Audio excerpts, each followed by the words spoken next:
तू है मेरा भाई सबसे प्यारा, मुबारक हो तुझे तेरा जन्मदिन यारा। नज़र कभी ना लगे तुझे किसी की, उदास कभी ना हो हसीन मुखड़ा तुम्हारा, हसीन मुखड़ा तुम्हारा, हसीन मुखड़ा तुम्हारा।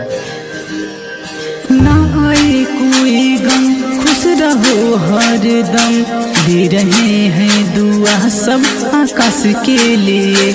ना आए कोई गम, खुश रहो हर दम, दे रहे हैं दुआ सब आकाश के लिए।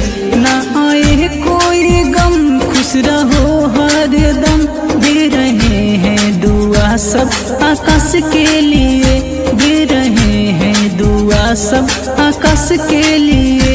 भाई हंसते रहो, दिल में बसते रहो, दे रहे हैं दुआ सब आकाश के लिए। ना आए कोई गम, खुश रहो हर दम, दे रहे हैं दुआ सब आकाश के लिए।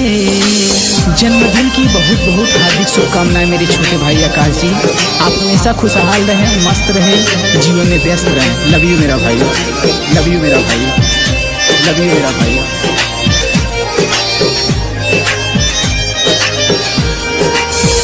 मम्मी पापा के आँखों के तारे हो तुम चमकते रहो, सबके प्यारे हो तुम चमकते रहो, सबके प्यारे हो तुम।